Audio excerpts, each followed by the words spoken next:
Bismillahirrahmanirrahim. Assalamualaikum warahmatullahi wabarakatuh. Bapak Ibu Guru, ini ada perubahan jadwal pendaftaran dan seleksi administrasi untuk PPG dalam jabatan tahun 2022. Beserta ini linearitasnya. Ini jadwal pentingnya Bapak Ibu. Silahkan diperhatikan dengan baik. Jadi untuk jadwal pentingnya. Jadi sekarang pada masa pendaftaran dan pengiriman berkas untuk jadwal terbaru tanggal 12 sampai 25 Februari. Jadi mungkin tanggal 12 kemarin itu situsnya banyak yang loading karena mungkin banyak yang akses. Sekarang ada beberapa hal yang perlu diperhatikan Bapak Ibu dalam pengisian untuk pengajuan PPG dalam jabatan tahun 2022. Jadi yang pertama Bapak Ibu kita harus login dengan mengakses laman ini ppg.kemdikbud.go.id pada browser perangkat kita. Boleh di handphone, tapi bagusnya lewat laptop Bapak Ibu supaya tampilannya bisa lebih sempurna.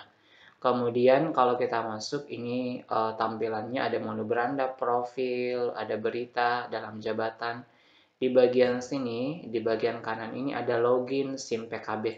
Kemudian kita masuk dengan akun SIM PKB.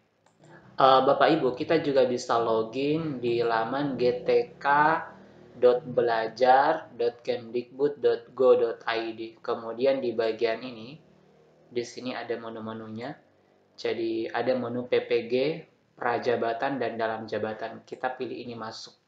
Kemudian kita akan dibawa ke halaman login PPG dalam jabatan atau halaman login PPG. Kita login dengan menggunakan akun SIM PKB. Setelah kita klik masuk ini Bapak Ibu, atau klik tadi login di halaman SIM ppg.kemdikbud.go.id, maka kita akan dialihkan ke halaman login ini. Jadi kita masukkan SIM PKB ID dengan passwordnya.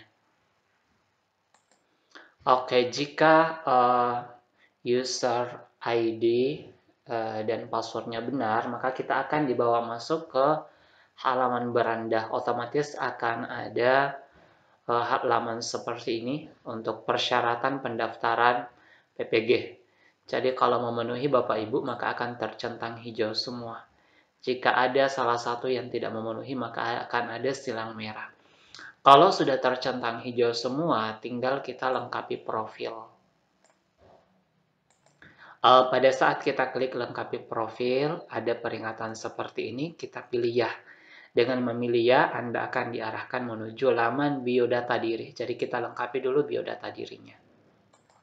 Kalau sudah masuk di laman biodata Bapak Ibu, silahkan dicentang ini. Dipilih ini tanda pensil lengkapi, kemudian silahkan diisi data-data yang perlu dilengkapi. Jadi untuk data-data NOPTK itu sudah ada di Dapodik.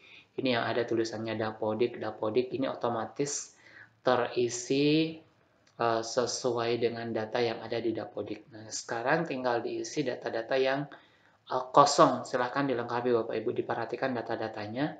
Ini data-data untuk jabatan fungsional. Kalau kita tidak punya jabatan, tidak usah. Gelar depannya silahkan dilengkapi saja dengan gelar belakangnya jika ada. Jadi semuanya dilengkapi yang kosong-kosong ini. Nah, sekarang mata pelajaran yang kita ampu di sekolah silahkan diisi. Kemudian kode posnya juga. Yang berikutnya Bapak Ibu, kalau sudah biodata dirinya sudah diisi, kemudian kalau sudah lengkap langsung saja klik simpan. Kalau sudah lengkap untuk biodatanya. Oke, selanjutnya adalah kita akan mengisi linearitas S1 atau D4 dengan bidang studi PPG. Jadi dengan cara mengklik pada bagian linearitas. Jadi di sini ada bagian linearitas S1 atau D4 dengan bidang studi PPG kita lengkapi. Jadi yang perlu diperhatikan Bapak Ibu, ini untuk tabel yang pertama ini berdasarkan referensi dikti. Jadi ini sesuai ijazah perguruan tinggi kita, sesuai kualifikasi S1 kita. Jadi sesuai dengan ijazah S1 yang akan kita upload. Kemudian ini bidang studi. Jadi bidang studi yang akan linear dengan mapel PPG yang akan kita pilih. Contohnya ini ada Bapak Ibu tabel untuk linearitas PPG. Misalkan kita punya ijazah, saya kasih contoh Bapak Ibu, kita ingin mengikut PPG Seni Budaya. Ijazah yang kita miliki misalkan ijazahnya bahasa daerah. Bahasa daerah ijazah kita, jadi ini sesuai dengan yang linearnya. Maka di sini kita pilih ijazahnya, linearitasnya sesuai dengan ijazah yang kita miliki. Kemudian yang berikutnya di sini ada bidang studi referensi. Ini kita pilih bahasa daerah. Ini program studi, ini bidang studinya. Yang referensi kita pilih bahasa daerah sesuai dengan ijazah yang kita miliki. Atau misalkan kita guru SD Bapak Ibu, untuk PGSD kita punya ijazah matematika, maka isi pendidikan matematika sesuai dengan yang ada di ijazah kita. Nanti di mapel PPG-nya akan muncul sendiri yang linear. Oke, setelah kita lengkapi Bapak Ibu, selanjutnya kita klik simpan data. Jadi di sini Bapak Ibu kita pilih klik simpan. Jadi ini asal perguruan tinggi di ijazah yang kita miliki, prodi di ijazah. Kemudian ini bidang studi. Ini bidang studi yang linear Bapak Ibu dengan program PPG yang akan kita pilih. Misalkan ini dipilih administrasi perpajakan. Kalau sudah Bapak Ibu langsung saja klik simpan. Setelah mengisi linearitas ini Bapak Ibu, sekarang berkas ijazahnya harus dilengkapi. Jadi ijazah S1 kita harus diunggah di sini. Jadi sekali lagi, bagusnya menggunakan laptop Bapak Ibu. Biasa kalau di handphone ada masalah. Jadi Bapak Ibu. Kemudian setelah ijazahnya diunggah dan disimpan, sekarang kita akan memilih bidang studi PPG. Bidang studi PPG di sini akan muncul sesuai dengan linearitas yang kita sudah isi. Mapel PPG yang akan linear. Kita tinggal klik lengkapi dan mapel yang linear itu akan muncul sendiri Bapak Ibu. Misalkan tadi karena dipilih administrasi perpajakan, maka yang muncul bidang studinya ekonomi. Kalau misalkan tadi yang bahasa daerah Bapak Ibu, kalau yang dipilih tadi bahasa daerah, maka hanya satu yang muncul seni budaya. Karena untuk bahasa daerah ini hanya satu linearitasnya yaitu seni budaya saja. Jadi seni budaya kalau untuk yang punya ijazah bahasa daerah. Yang lainnya juga seperti itu. Kalau sudah yakin sudah benar Bapak Ibu klik simpan. Langkah terakhir Bapak Ibu tinggal mengunggah berkas-berkas yang dibutuhkan. Ini SK pengangkatan pertama Bapak Ibu silahkan, yaitu TMT awal mengajar.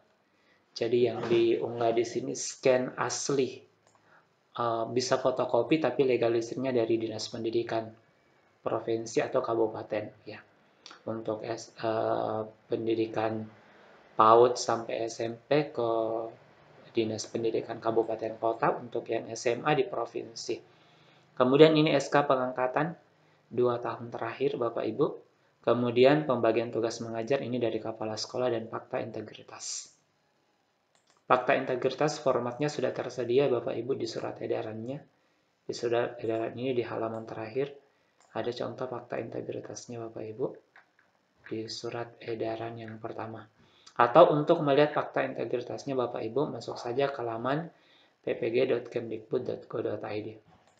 Di bagian sini, di portalnya Bapak Ibu, masuk saja. Oke, kemudian pilih dalam jabatan. Kemudian ini pendaftaran dan seleksi untuk melihat fakta integritasnya. Itu oke, kita lihat yang ini Bapak Ibu. Oke, di sini akan ada contoh fakta integritas. Nah, ini. Silahkan di-download saja Bapak Ibu yang ini. Di halaman terakhir itu ada fakta integritas. Ini contohnya. Tinggal diikuti saja formatnya Bapak Ibu untuk fakta integritas ini. Oke, demikian Bapak Ibu cara melengkapi. Semoga sukses semua. Assalamualaikum warahmatullahi wabarakatuh.